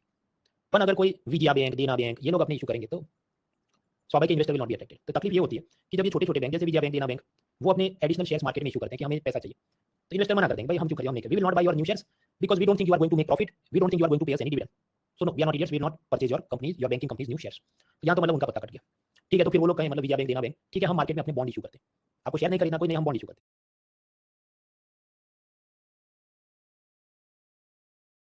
बॉन्ड आप जानते हैं, बॉन्ड पे इंटरेस्ट ऑफर करना पड़े। अभी विजया बैंक, देना बैंक इन्वेस्टर को पे 8%। इन्वेस्टर क्या कहेगा, भाई रिस्क ज्यादा है, बिकॉज योर सरकारी bank is in loss, Vijay Mallya लोगों ने चुना लगा, आपको रिस्क ज्यादा है, तो हमें 8 नहीं 18% इंटरेस्ट ऑफर करो, तभी हम मतलब इन्वेस्टर आपके ये विजया बैंक, देना बैंक का बॉन्ड खरीदेंगे और आपको बासेल कैपिटल को कंप्लाई करने के लिए विल हेल्प यू। और 18% इंटरेस्ट पे अगर बॉन्ड इशू है तो वो बैंक का इतना धंधा नहीं है कि वो चुका पाए, तो और डूब जाएगा। इन अदर वर्ड्स, ये जो छोटे छोटे पब्लिक सेक्टर बैंक है ना, वो शेयर में पैसा मोबिलाइज कर सकते हैं, ना वो बॉन्ड में पैसा मोबिलाइज कर सकते हैं to comply with the Basel norms. अब आप सोचो कोई बेटा एकदम निकम्मा है जिसको कोई नौकरी धंधे पे रखता नहीं, तो वो क्या करेगा, वो अपने बाप के पास जाएगा कि मुझे हेल्प करो। So then the bankers will go to their owner. Owner कौन है, पब्लिक सेक्टर बैंक का ओनर कौन है, सरकार। तो जो सरकार के पास वो जाएंगे, सरकार दो ऑप्शन देगी। पहला कि भाई ये विजया बैंक, देना बैंक ऐसे दूसरे बैंकों को मर्ज कर देते हैं, किसमें, बैंक ऑफ बड़ौदा में। उसका क्या फायदा आप सोचो। Suppose you are a share investor, आपको 3 ऑफर दिए जाएं, देना बैंक का खरीदो, विजया बैंक का खरीदो, बैंक ऑफ बड़ौदा का खरीदो, तो स्वाभाविक आप कॉमन से भाई bank of Baroda is a more reputed organisation है, उसका शेयर इन्वेस्ट करूंगा। तो इसलिए छोटे छोटे बैंकों को सरकार ने मर्ज कर दिया, बैंक ऑफ बड़ौदा और ऐसे दूसरे बड़े बैंक, ऐसे और भी कुछ बैंक, भारतीय महिला बैंक वगैरह, उसको एसबीआई में मर्ज कर दिया। So this is one reform, merger of the smaller public sector banks into bigger public sector bank. दूसरा, सरकार को लगा कुछ तो एकदम निकम्मे बैंक हो गए जैसे आईडीबीआई वगैरह या वो यूटीआई बैंक, तो उनको प्राइवेटाइज कर दिया, मतलब पूरा बेच दिया कि मैं तुम्हारी रिस्पांसिबिलिटी लेता ही नहीं, तुम घर से बाहर निकल जाओ। तो privatisation of some public sector bank, ये भी हम लोगों ने लास्ट में वो पिलर 1B1 में देखा क्लासिफिकेशन। तीसरा, ये सब करने के बाद जो भी छोटे, after doing this merger and privatisation, जो भी 4-5 बड़े बैंक बचे, कौन, एसबीआई बच गया, बैंक ऑफ बड़ौदा बच गया, उनको गवर्नमेंट कहेगी ठीक है, now I will help you, tax payer के पैसों से या कहीं इन्वेस्टर के पैसों से, I will try to help you. तो ये सब जो हुआ 2015 के अंदर, उसे कहा Indradhanush plan for recapitalisation of public sector banks, कि उसमें सरकार ने ये कहा ठीक है, एवरी ईयर 2015, 16, 17, 18 में कुछ हजार करोड़ रुपए आपको दूंगा, कुल मिलाकर 70,000 करोड़ रुपीस गवर्नमेंट ने इन सब पब्लिक सेक्टर बैंक्स को दिए, किसकी मदद से, तुम अपना बासेल नॉर्म्स को कंप्लाई करो। और इसके अंदर भी मैंने आपको बताया, parallel government smaller public sector bank जैसे विजया बैंक, देना बैंक, उन सबको मर्ज कर रहा था कि गवर्नमेंट की खुद की रिस्पांसिबिलिटी थोड़ी कम रहे। Now the question is this कि गवर्नमेंट 70,000 करोड़ रुपीस कहां से लाई, टैक्स पेयर का पैसा होगा, yes, but even that is not enough, और पैसा भी चाहिए। तो गवर्नमेंट ने ये किया कि सरकार को लगा इंद्रधनुष ये योजना करने के लिए we do not have enough money, ज्यादा पैसा नहीं है हमारे पास, तो गवर्नमेंट ने खुद से के बॉन्ड्स इन्वेस्टर को इशू किए, उसको कहते हैं PSB recapitalisation bonds. PSB recapitalisation bonds किसने इशू किया, गवर्नमेंट ने। किसको, मेरे आपके जैसे इन्वेस्टर को, तुम खरीदो, हमको पैसा दो, हम सरकारी बैंकों को देंगे। So dear investors, please buy our bonds, we मतलब गवर्नमेंट विल पे यू 7%। इसकी मैच्योरिटी है 2028 से 33 में, आपको प्रिंसिपल और इंटरेस्ट सब कुछ वापस हो जाएगा। ये नॉन ट्रांसफरेबल है, मतलब मिस्टर ए ने खरीदा तो वो मिस्टर बी को बेच नहीं सकता, उसके पास ही रखेगा till the maturity. They are non convertible, मतलब ये बॉन्ड का बॉन्ड ही रहेगा, it will not become a share. कुछ ऐसे बॉन्ड होते हैं जो शेयर में कन्वर्ट हो जाते हैं, उसको कहते हैं हाइब्रिड बॉन्ड्स, पर ये हाइब्रिड नहीं है। ओके, तो गवर्नमेंट ने ऐसे बॉन्ड्स मार्केट में इशू किए और इन्वेस्टर से पैसा लिया। सो बेसिकली गवर्नमेंट ये पिंक कलर के बॉन्ड इन्वेस्टर को सेल कर रहा है, इन्वेस्टर सामने मनी गवर्नमेंट को दे रहा है, रिकैपिटलाइजेशन बॉन्ड्स परचेज करके। उसके बाद क्या होगा, स्टेज 2 पे गवर्नमेंट के पास ये पैसा है जो भी सपोज 70,000 करोड़, तो government state Bank of India को पैसा देगी और सामने state Bank of India government को अपने एक्स्ट्रा शेयर्स दे देगा। हाँ, तो ये क्या हुआ, गवर्नमेंट को शेयर मिले और स्टेट बैंक ऑफ इंडिया को नया कैपिटल मिला, तो उसको हम क्या कहेंगे, रिकैपिटलाइजेशन हो गया। क्यों हो गया, क्योंकि बासेल नॉर्म्स को कंप्लाई करना था। सो that is recapitalisation of public sector banks. अब कुछ लोग प्रश्न करेंगे कि भाई ये पैसा मोदी जी को दे रहे हैं, मोदी जी एसबीआई को दे रही है, ऐसा कैसे क्यों खा रहे हैं, सीधा खाओ ना, कि सीधा ही ये इन्वेस्टर एसबीआई को क्यों पैसा नहीं देता। तो वो तो मैंने आपको आगे बताया भाई, ये इन्वेस्टर मना करे, तुम्हारी बैंक में मुझे प्रॉफिट या डिविडेंड दिखता नहीं, तो मुझे तुम्हारी बैंक का शेयर नहीं खरीदना। तुम अगर मुझे बॉन्ड इशू कर रहे हो 7%, तो मैं नहीं लूंगा क्योंकि मुझे रिस्क ज्यादा लगता है, तो तुम तो मुझे 17% दो, तभी मैं आपके बैंक का बॉन्ड खरीदूंगा। तो सीधा एसबीआई पैसा लेने गया, इन्वेस्टर विल से नो। इसलिए गवर्नमेंट बीच में आ गई कि नहीं, मैं हूं रखवाला, I am the big brother, मैं गारंटी ले रहा हूं, मैंने बॉन्ड इशू किया, अब मुझको पैसा दो। और गवर्नमेंट जो भी चीज इशू करे उसका रिस्क कम होता है, क्योंकि गवर्नमेंट शाश्वत है, वो तो आज नहीं तो कल टैक्स पेयर से इधर उधर से वर्ल्ड बैंक कहीं से पैसा लाके रिटर्न तो करेगी। So now the risk is low. इसलिए ऐसे इन्वेस्टर जिनको कम रिस्क पसंद है वो ये बॉन्ड खरीद लेंगे, ठीक है आप 7% दे रहे हैं, वी बिलीव यू। इसलिए सीधा एसबीआई ने बॉन्ड इशू नहीं किया, गवर्नमेंट ने बॉन्ड इशू किया, इन्वेस्टर ने खरीदा, जो भी पैसा है सपोज 70,000 थे, वो फिर गवर्नमेंट ऑफ इंडिया ने एसबीआई को दिया और एसबीआई ने गवर्नमेंट को शेयर्स दिए। तो इस तरह से बासेल नॉर्म के लिए रिकैपिटलाइजेशन की प्रोसेस चलती है। अब ऐसा करते करते 2021 तक पैसा कुछ दिया, फिर 22-23 बजट के अंदर कोई पैसा नहीं दिया। अब गवर्नमेंट का क्या एटीट्यूड है कि तुम सब बैंकर खुद के पैरों पे खड़े हो जाओ, मैं तुमको पूरी जिंदगी नहीं संभालूंगा। So now government has left it to the bankers, you take care of yourself. तो अब अगर मान लो कि एसबीआई या बैंक ऑफ बड़ौदा प्रॉब्लम में आया, तो गवर्नमेंट ने हाथ खड़े कर दिए, तुम देख लेना। तो अब क्या हो सकता है, वो प्रॉम्प्ट करेक्टिव एक्शन फ्रेमवर्क में आरबीआई को डाल दे, तो they have to get their house in order. तो माँ बाप भी पूरी जिंदगी कितना संभाले भाई, कभी तो बेटे ने पैरों पे खड़ा होना पड़ेगा। बात यही है भाई कि अगर फादर पूरी जिंदगी, तो वो तो बेटा तो हाथ खड़े कर दे, मुझे तो कुछ करने की जरूरत ही नहीं। सो गवर्नमेंट रियलाइज्ड कि if we continue to recapitalise the weak banks, then those weak bank के bankers will become lazy, carefree, arrogant. तो ये तो सही बात नहीं होगी। तो now this government is becoming more strict, you have to become responsible. उसके वास्ते गवर्नमेंट अलग अलग टाइम पे रिफॉर्म्स लेती है। ये रिफॉर्म असल में कौन लेगा, फाइनेंस मिनिस्ट्री, उसके नीचे डिपार्टमेंट ऑफ फाइनेंशियल सर्विसेज है, एक डिपार्टमेंट है, वो ये सब काम देखता है बैंकों का, और बाकी फाइनेंशियल इंक्लूजन के अलग अलग जो भी इंश्योरेंस पेंशन वगैरह स्कीम चलती है, जो आगे हम लोग पिलर 1D में देखेंगे। सबसे पहले ये डिपार्टमेंट ने किया ज्ञान संगम। ज्ञान संगम मतलब एक की मीटिंग है, वर्कशॉप, सब आरबीआई को, बड़े बड़े गवर्नमेंट बैंक के चेयरमैन को बुलाया कि बताओ क्या करना है, क्या रिफॉर्म्स लेने। तो ऐसे सब रिफॉर्म्स लिए गए अंडर ज्ञान संगम वर्कशॉप। ज्ञान संगम वर्कशॉप में आरबीआई, पब्लिक सेक्टर बैंक के सब बहुत आए, पब्लिक सेक्टर इंश्योरेंस कंपनी के बहुत आए, एलआईसी वगैरह, एवरीवन गिव सम इनपुट्स। वो इनपुट के हिसाब से बहुत सारे रिफॉर्म लिए गए। वो सारे रिफॉर्म उसमें से कुछ मैंने मेंस में शिफ्ट कर दिया, क्योंकि प्रीलिम्स में उसका उपयोग नहीं है। प्रीलिम में जानने लायक जो 3-4 चीजें हैं वो हम समझते हैं। सीएमडी पोस्ट को स्प्लिट किया, बैंक बोर्ड ब्यूरो बनाया, इंद्रधनुष मैंने आपको बताया कि 70,000 करोड़ रुपए दिए गए, और एक एज फ्रेमवर्क बनाया कस्टमर सर्विस के लिए। So one by one we will look into this 4-5 reforms taken by government to fix the public sector banks. देखिए भारत के अंदर पॉलिटी हमें क्या बताती है कि प्राइम मिनिस्टर एक व्यक्ति है और प्रेसिडेंट दूसरा व्यक्ति है, 2 पीपल। तो साहब बाबू सोनू का क्या चलता है कि नहीं नहीं, तो ना क्या ये कह दो मोदी जी प्राइम मिनिस्टर और मोदी जी प्रेसिडेंट, तो सिंगल सैलरी, तो सैलरी बच जाएगी ना, दो लोग को क्यों सैलरी देनी, right. But that is not the vision of our constitution. Constitution नहीं चाहता कि प्रेसिडेंट और प्राइम मिनिस्टर एक ही आदमी, अदरवाइज व्हाट विल हैपन, तानाशाही हो जाएगी, डिक्टेटरशिप, एक आदमी की विंस एंड फैंसी पर हर एक चीज चले, वो ना हो इसलिए प्रेसिडेंट को अलग रखा गया, प्रेसिडेंट के अपने कुछ वीटो पावर्स होते हैं, वो सब क्या क्वालिटी में देगा। तो यानी कि हमने स्प्लिट किया है, एग्जीक्यूटिव है अपन वो दो हिस्सों में, एक प्राइम मिनिस्टर है और उसकी कैबिनेट और उसका मिनिस्टर है, और दूसरा प्रेसिडेंट अलग है। सिमिलरली एक प्राइवेट सेक्टर बैंक में भी वो क्या करते हैं, दो अलग लोग को रखते हैं, एक होता है उनका चेयरमैन या उसको आपको प्रेसिडेंट, और एक होता है उसका मैनेजिंग डायरेक्टर या उसको आपको प्राइम मिनिस्टर। तो कुल मिलाकर बात ऐसी होगी कि नीचे शेयर होल्डर्स है या हम कहें वो सब जनता है, पब्लिक, उसने वोट किया, वोट करके बोर्ड ऑफ डायरेक्टर को चुना या हम कहें मेंबर ऑफ पार्लियामेंट सब सांसदों को चुना, उसके ऊपर एक चेयरमैन है जिसको हम कहें प्रेसिडेंट है, और एक एमडी है जिसको हम कहें prime minister. So now you understand why they have two different people, ताकि सिंगल पर्सन अगर दोनों पोस्ट पे बैठेगा तो विम्स, डिक्टेटरशिप, लेजीनेस वो सब नहीं होना चाहिए। So in private sector banks chairman is separate man and managing director is also separate man, दो अलग है। पब्लिक सेक्टर बैंक में for a very long period ऐसा नहीं था, दोनों जगह एक आदमी को वो बिठा देते थे, कि जैसे बैंक ऑफ बड़ौदा में एक जमाने में ऐसा था कि ठीक है उसका जो चेयरमैन है वही आदमी उसका एमडी भी होगा, same person sitting in both the post. तो ये ठीक बात नहीं होगी, because then dictatorship, whims and fancy, laziness वो सब हो सकता है। तो फिर अब ज्ञान संगम जो समिट हुई उसमें रिफॉर्म के रूप में स्प्लिट कर दिया है कि अब से बैंक ऑफ बड़ौदा और बाकी भी जो पब्लिक सेक्टर बैंक है, चेयरमैन अलग आदमी होगा और मैनेजिंग डायरेक्टर अलग आदमी होगा। हाँ, तो मैनेजिंग डायरेक्टर जो भी है, चेयरमैन है हसमुख अढ़िया, मैंने इनका फोटो इसलिए डाला, he is x IAS officer, वो एक जमाने में मेरे ख्याल से फाइनेंस सेक्रेटरी थे, मतलब क्या 1 रुपए के नोट पे साइन किया होगा, और अब बैंक ऑफ बड़ौदा के चेयरमैन है। आप समझो ऐसा कोई कोटा नहीं है कि जो आईएएस है उसी को बैंक ऑफ बड़ौदा का चेयरमैन बनाएंगे, पर यूजुअली आईएएस ऑफिसर्स का ऐसा नेटवर्क और सब एक्सपीरियंस होता है कि जब भी ये सब ऐसी पोस्ट की रिक्रूटमेंट या इंटरव्यू चलती है तो उनका नंबर आने का चांस ज्यादा रहता है। तो जब यूपीएससी इंटरव्यू में सब लोग कहते हैं कि IAS provides a diverse platform, उसका क्या मतलब है, what exactly do you understand by the term diverse platform. यही भाई वो एक जमाने में डिस्ट्रिक्ट कलेक्टर भी होगा, कभी वो हेल्थ सेक्रेटरी होगा, कभी फाइनेंस सेक्रेटरी, कभी कुछ और काम किए होंगे, वर्ल्ड बैंक में असाइनमेंट लिया होगा, कभी जाके बैंक ऑफ बड़ौदा का चेयरमैन बन जाए। बाकी सब जॉब्स में आपको इतनी स्कोप कम मिलती है। So that is why you should try to become an IAS officer, क्योंकि उसमें post retirement opportunities are many. अभी आरबीआई गवर्नर कौन है, शक्तिकांत दास, तो कौन है भाई, वो भी एक आईएएस ऑफिसर ही।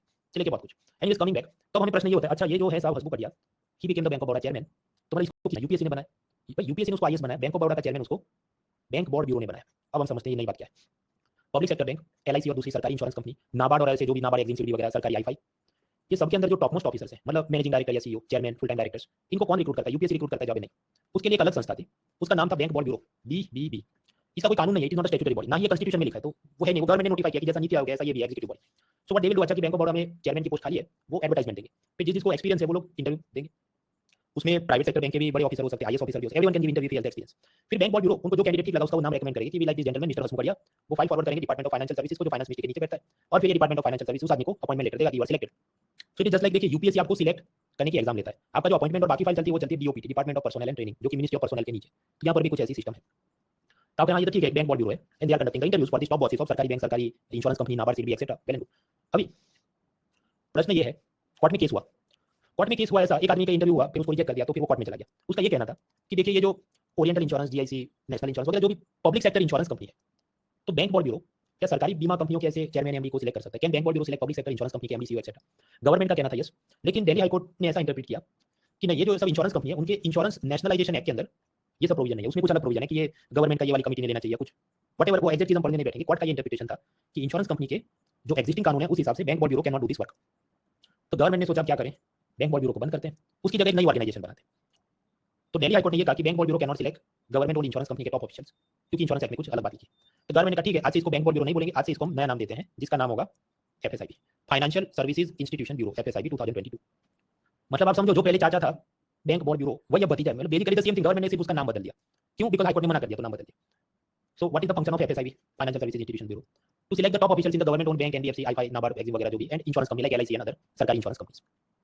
अब कुछ लोग भावुक हो जाएंगे, ये तो क्या मजाक चल रहा है, सिर्फ नाम बदल दिया, ये तो मजाक ही है। तो भाई देखिए, गवर्नमेंट ने जब नाम चेंज कर दिया तो उसके बाद कोर्ट ने एफआईसीआईबी को बैन नहीं किया, ये चल रहा है। ऑपोजिशन पार्टी ने कोई हंगामा नहीं किया, न्यूज़पेपर कॉलमिस्ट ने कोई चर्चा नहीं की, तो फिर आपको झंडा क्यों लेना, जब किसी को नाराजगी नहीं है तो आपको क्यों है, जस्ट एक्सेप्ट इट और आगे बढ़ो। यूपीएससी ने इसमें 2 बार एमसीक्यू पूछे और सिंपल सिंपल एमसीक्यू, कौन सिलेक्ट करता है, जब बैंक बॉर्ड ब्यूरो, अब पूछे कौन सिलेक्ट करता है, एफएसआईबी, खत्म। नेक्स्ट, पब्लिक सेक्टर बैंकों में हमने देखा बासेल नॉर्म्स को कंप्लाई करने के लिए गवर्नमेंट ने उनको बहुत सारा कैपिटल दिया, और फिर क्या होता है, बैंक मैनेजर या bank institution they become arrogant कि हमको कुछ फर्क नहीं पड़ता, अभी तो लंच ब्रेक के बाद में आना, ये उनका एटीट्यूड। तो गवर्नमेंट ने कहा नहीं, अब से ग्राहक से तमीज से पेश आओ, now you provide proper customer service. तो ये जो ऐसे केस हैं अब वो जरा कैसे होने चाहिए, इस चीज को क्या बोलोगे, where the public sector bank officers have to change their attitude, they have to become more customer friendly. ऐसी जो पूरी मैनुअल है, फ्रेमवर्क है, उसको कहते हैं edge framework. Edge framework basically सरकारी बैंक के मैनेजर वो ठीक से काम करे। तो फाइनेंस मिनिस्ट्री सब topic department of financial services वो लेकर आए इस framework for public sector banks, कि जहां पर सरकारी बैंक के सब मैनेजर ऑफिसर्स ने ठीक से काम करना है। अब उसके कुल मिलाकर 6 पिलर्स हैं, वो हमारे लिए काम के नहीं, मतलब कस्टमर रिस्पॉन्सिवनेस, लोन मोइला ऑर्गेनाइज करो, माइक्रो स्मॉल मीडियम एंटरप्राइज की मदद करो, फाइनेंशियल इंक्लूजन, डिजिटाइजेशन करो वगैरह वगैरह। अब बैंक की एग्जाम की तैयारी कर रहे तो लगाना दिमाग, आईएएस की एग्जाम में बहुत काम करने, बेसिक आइडिया इज इनफ। फिर ये जो एज फ्रेमवर्क है उसकी हर साल रैंकिंग आती है कि which bank is performing well वगैरह, और फिर उसके थीम्स आते हैं। अब वो भी बैंक की एग्जाम कर रहे हो तो ज्यादा दिमाग लगाना है, CDS, APF, engineering service exam तो भी ज्यादा दिमाग लगाना है, और IAS exam not so greatly important, थोड़ी बहुत समझ होनी चाहिए जो मैंने आपको दे दी। हमने देखा कैसे माल्या लोन चुकाए बिना भाग गया और फिर 2017 में एसबीआई ने उसको विलफुल डिफॉल्टर डिक्लेयर किया, वो हमने कल देखा था।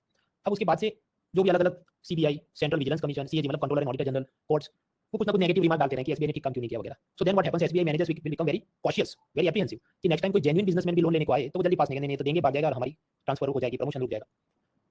तो गवर्नमेंट ने सब पब्लिक सेक्टर बैंक के बैंकर्स को कहा, भयमुक्त बनो, फालतू परेशान नहीं करेंगे, ईमानदारी से पैसे लोगे और लोन दिया और वापस नहीं आया तो चिंता मत करो, हम तुम्हारे खिलाफ तुमको नौकरी से नहीं निकालेंगे। एक public sector banker give bona fide business loans, then banker will be protected from undue harassment by CBI, CVC, CAG. तो इस फ्रेमवर्क को या रूल बुक को आप क्या कहोगे? Staff accountability framework, staff accountability framework.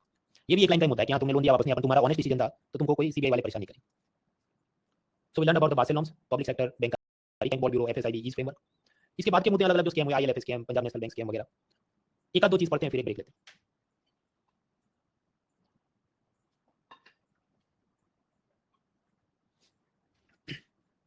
सहारा scam, NSCL scam, chit fund scam, Nirav Modi, Punjab national Bank scam, ICICI Videocon scam, Punjab Maharashtra Cooperative Bank, ILFS, Yes Bank और भी ढेर सारे स्कैम। अगर आप पीवाईक्यू एनालिसिस करो, बहुत खींच के सीडीएस वगैरह एग्जाम में एक एक लाइन में पूछते हैं। फॉर एग्जांपल कि आरबीआई ने कौन से बैंक में कैश विड्रॉल पे रिस्ट्रिक्शन डाले, तो जवाब हो जाए कि पीएमसी बैंक वगैरह वगैरह। जब हम आईएएस एग्जाम का पीवाईक्यू एनालिसिस देखें तो पता चले प्रीलिम के अंदर वो स्कैम के बारे में खास नहीं पूछते, चाहे कितना कांड हो जाए वो उसके प्रश्न नहीं पूछते। मैक्सिमम मेंस एग्जाम में एक बार ऐसा पूछा कि सत्यम कंप्यूटर कंपनी में जो स्कैम हुआ था उसके बाद कंपनीज एक्ट के अंदर क्या चेंजेस किए गए उसके बारे में चर्चा करो। तो आप जब भी तैयारी करें याद रखना है, बहुत ज्यादा इसमें डीप डाउन नहीं करना है, मैक्सिमम की क्या रिफॉर्म लिए गए और एक दो लाइन में बताओ क्या स्कैम था, दैट्स इनफ। फॉरेंसिक एनालिसिस नहीं करना है। शैडो बैंक्स क्या है इसके बारे में समझना, क्योंकि एक बार इकोनॉमिक सर्वे ने सब चर्चा की थी।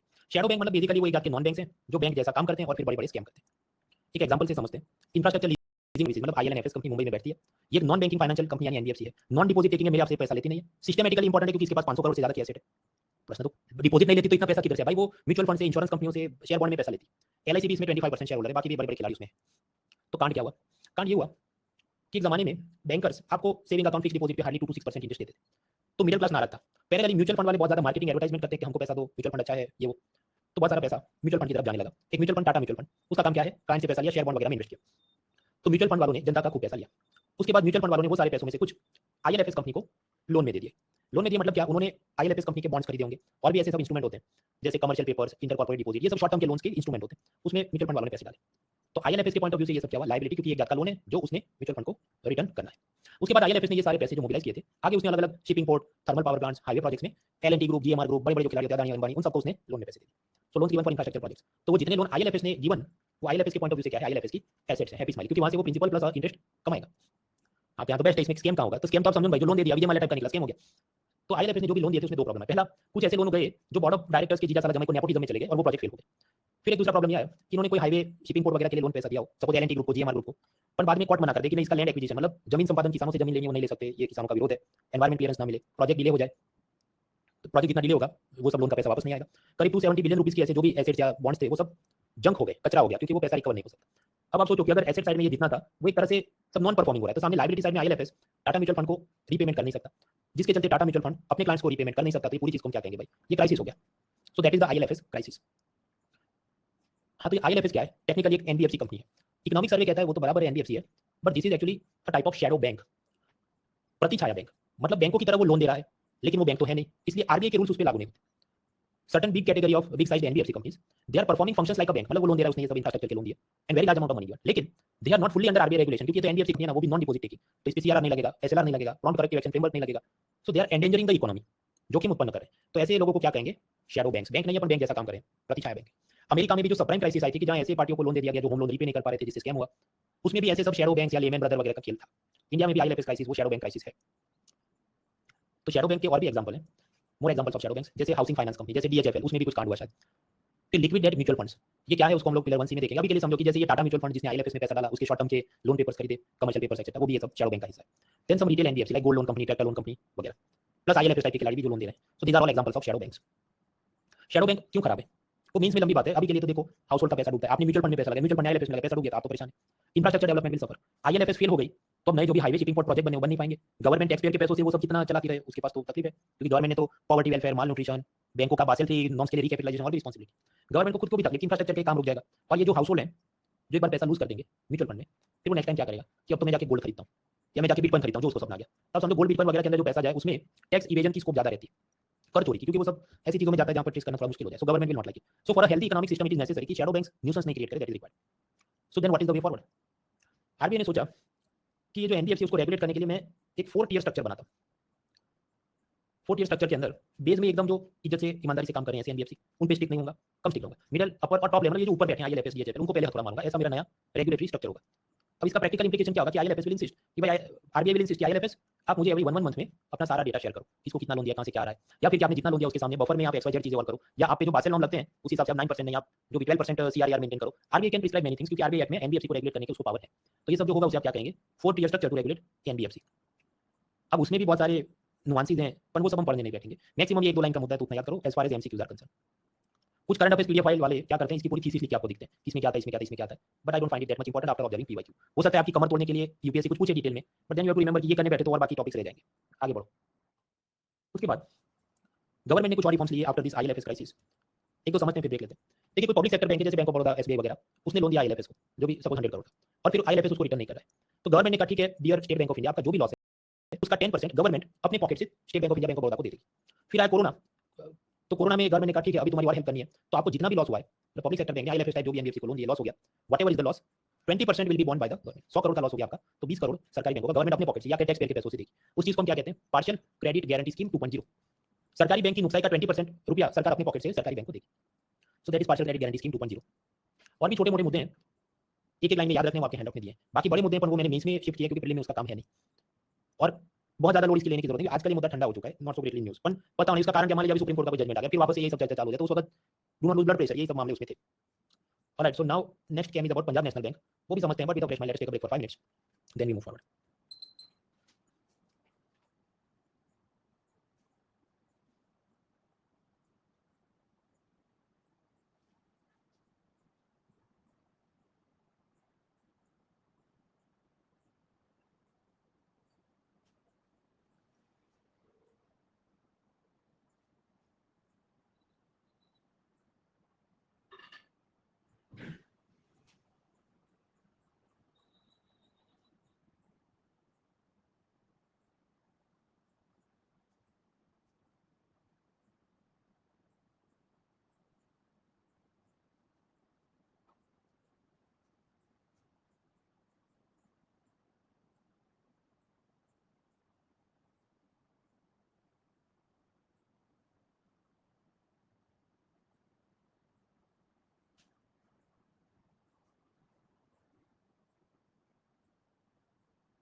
Two more minutes.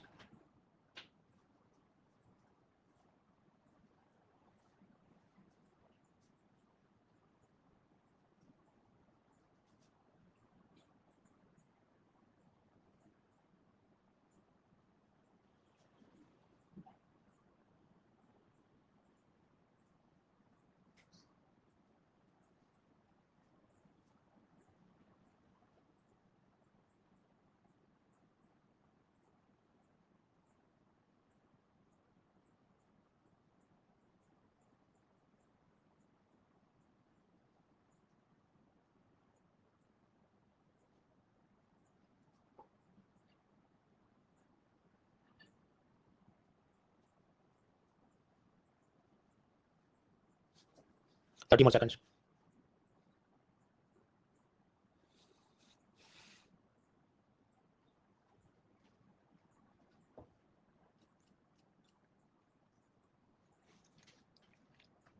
Right friends, आगे बढ़ने से पहले tell me the voting line, can you can देख सकते हैं, सुन सकते हैं, टू कॉल्स में बताइए। शिवानी, प्रतीक, Navneet, Divya, Tejasvi, Tithi, Harsh, Hemant, Mohit and others results, we move forward.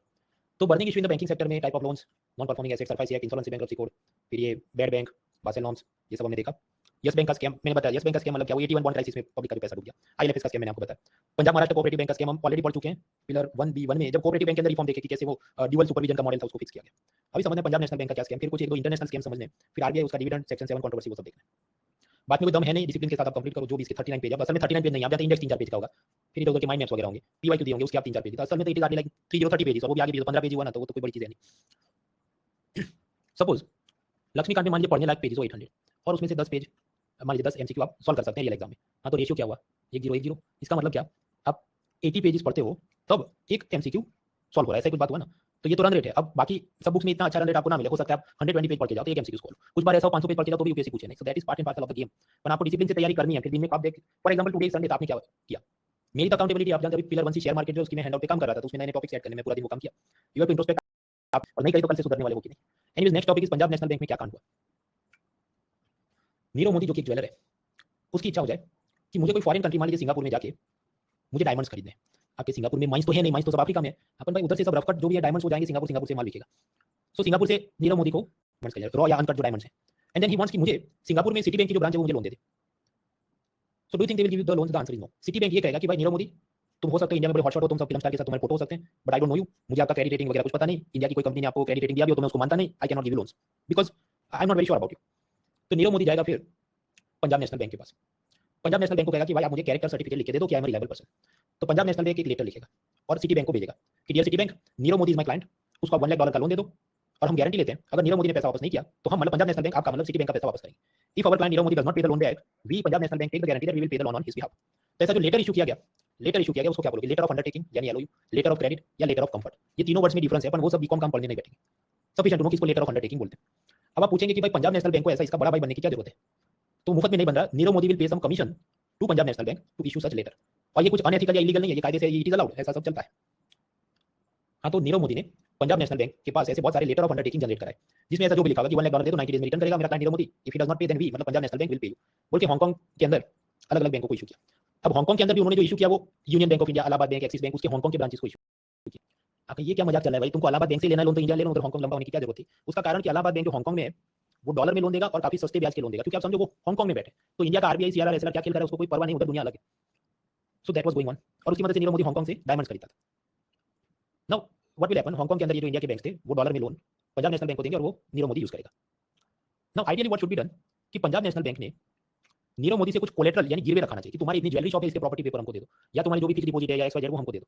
लेकिन पंजाब नेशनल बैंक के मुंबई ब्रांच में करप्ट मैनेजर था, वो नीरव मोदी से कुछ भी गिरवे रखवाता नहीं था, नथिंग प्लेस्ड एज कोलेटरल, और दे देना था। नीरव मोदी बोले ऐसा तुरंत वो फटाफट अपने कंप्यूटर पे कमांड देके ऑनलाइन सब ऐसे एलओयू जनरेट करके भेजते रहता था। एक दिन नीरव मोदी और मेहुल चौकसी, उनको पता चला कि हमने तो 12,000 करोड़ का ऐसा सब लोन ले लिया, अपन चुका नहीं सकते, तो वो भाग गए, निकाल हुआ और सब नीरव मोदी ब्रिटेन भाग गए एंड सो ऑन।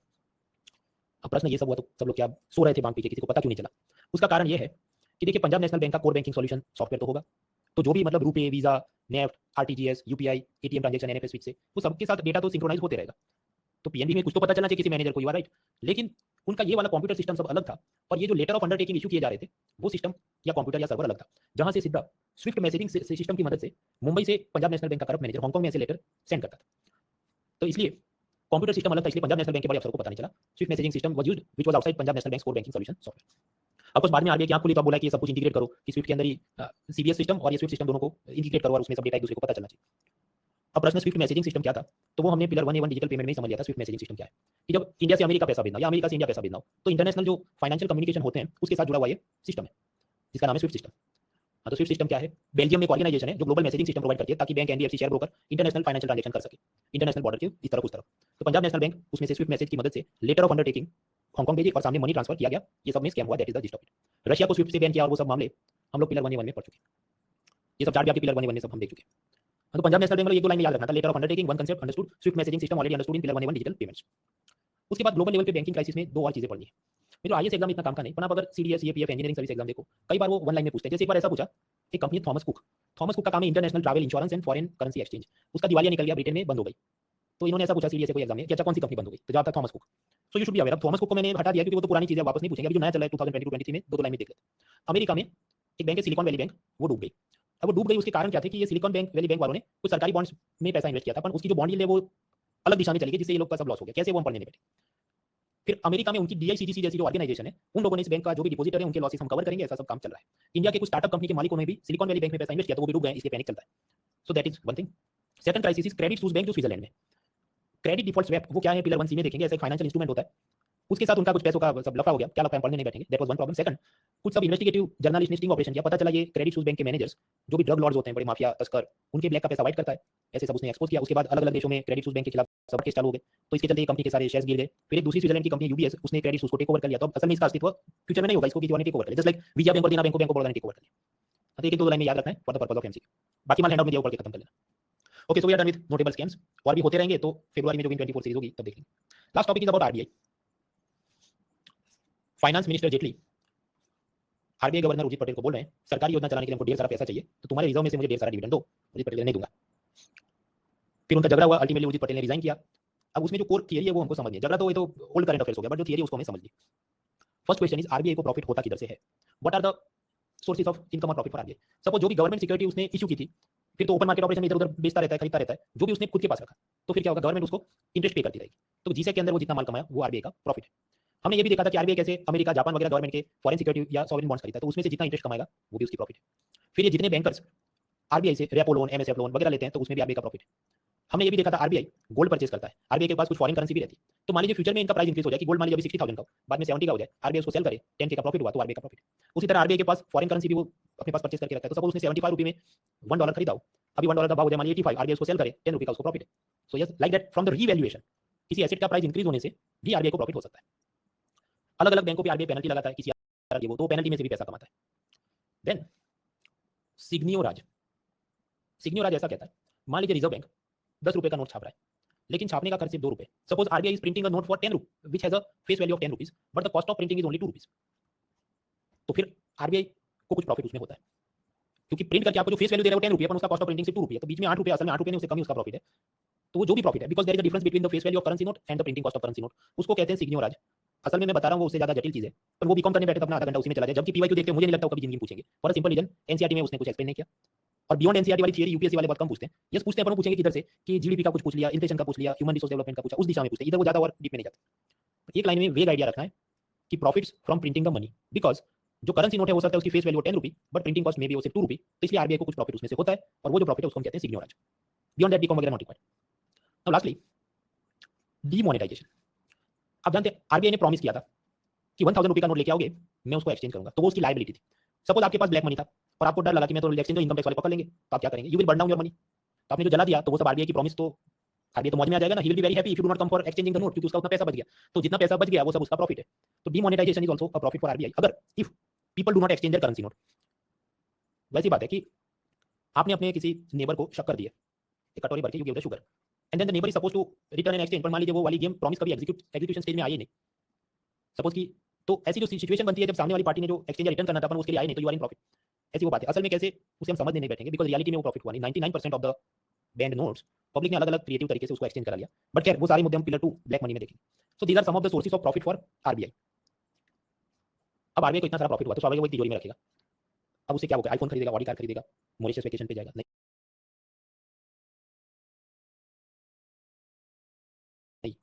उसको प्रॉफिट जो होता है उसमें से उसने बहुत सारा पैसा आपातकालीन स्थिति के लिए रिजर्व में रखना है। I should keep some money for backup, reserve, emergency obligations. For example staff retirement के वक्त उनको पेंशन देना है, कंटिजेंसी फंड मतलब इमरजेंसी में कुछ काम हो जाए, कोरोना वगैरह सिचुएशन, रेपो ऑपरेशन, ये वो खेल करने ही will keep money. Then reserve for exchange rate stability, कि सपोज $1 इक्वल 75 है, उसका 85 हो गया, चीजों को स्टेबल रखना है तो मुझे कुछ पैसा रखना होगा। ऐसा करते करते करीब 9 लाख करोड़ रुपीस से भी ज्यादा पैसा आरबीआई बफर में रखता है। ऐसा सब बफर में रखने के बाद सपोज आरबीआई की प्रॉफिट थी 10 लाख करोड़ रुपीस, उसमें से ये सब बफर रखा 9 लाख करोड़ रुपीस, तो फिर जो लेफ्ट ओवर का शेष, लेफ्ट कितना होगा, 1 लाख करोड़ रुपीस, तो 1 lakh crore rupees RBI government of India को दे देगा। So after setting aside the money for such reserves, whatever surplus money is left, वो आरबीआई ने गवर्नमेंट को दे देना है। उस चीज को कहेंगे आरबीआई ने गवर्नमेंट को डिविडेंड या लाभांश दिया है।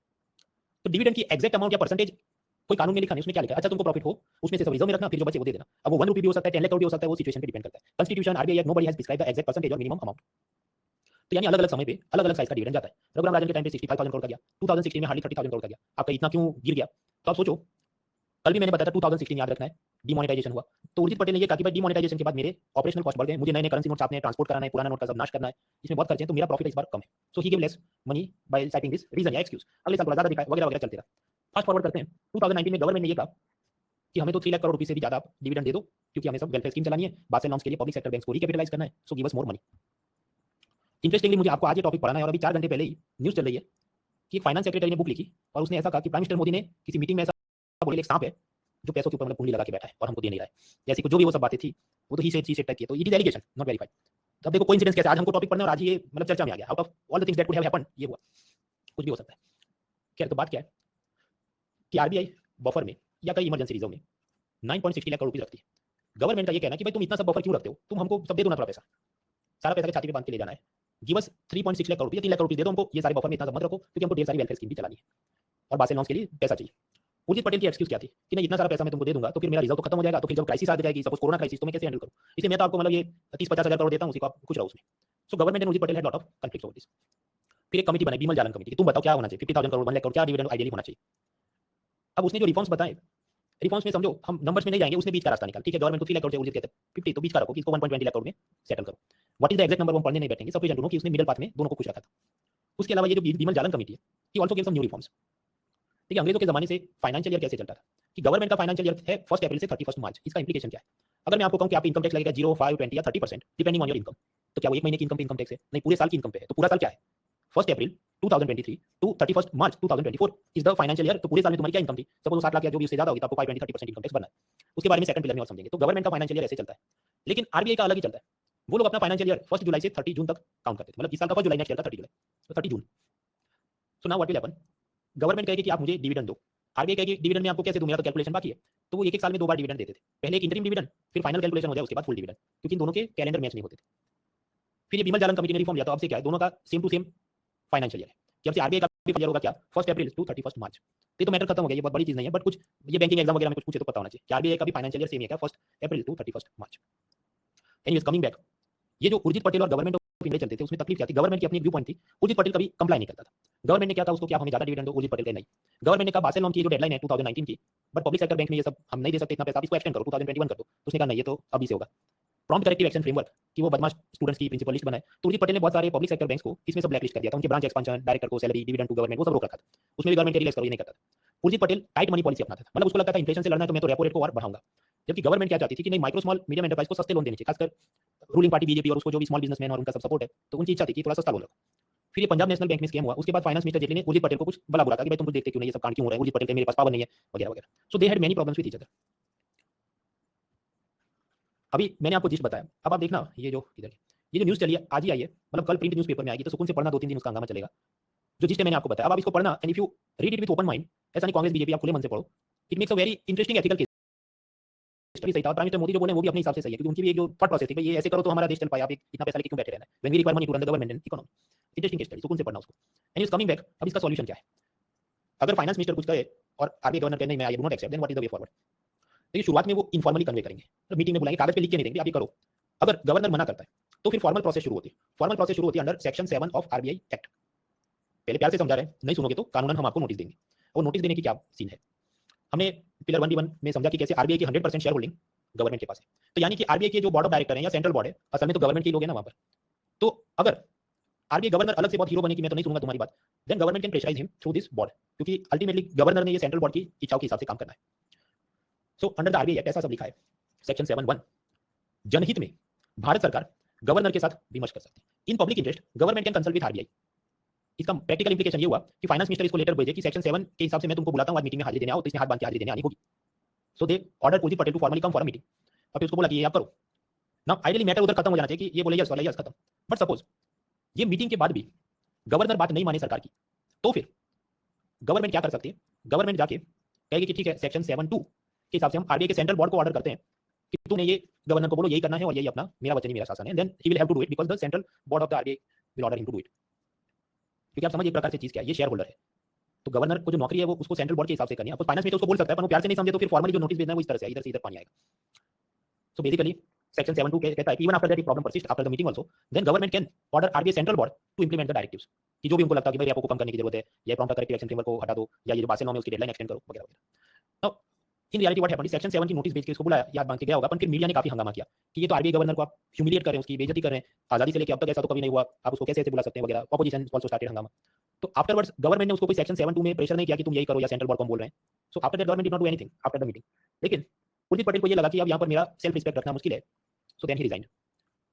उसके पहले भी बहुत साल पहले एक गवर्नर ने रिजाइन किया था, तो ये दूसरा ऐसा गवर्नर था जिसने रिजाइन किया था, उसकी नौकरी तो चालू थी उसके बाद भी। तो बस खेल खत्म।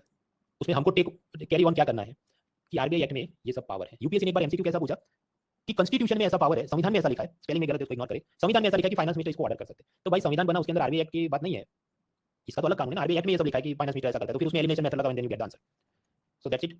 बाकी जो मैंने आपको बताया अभी न्यूज़ आया, तो इसको पुराना याद करके 2-3 दिन कॉलम चलेंगे, तो आपको ब्लड प्रेशर नहीं खोना है, जो काम की चीजें मैं आपको पढ़ा चुका हूं। बियॉन्ड दैट अभी और उसमें नए 25 एंगल खोले और 25 बातें और नहीं है तो भी डरना नहीं है, क्योंकि समझो कुछ ऐसे मुद्दे होंगे जो हम या तो मेंस में पढ़ने वाले हैं या आने वाले प्रीलिम्स के क्लास में कहीं हमको समझने हैं वो। तो अभी से do not unnecessarily panic over this new development.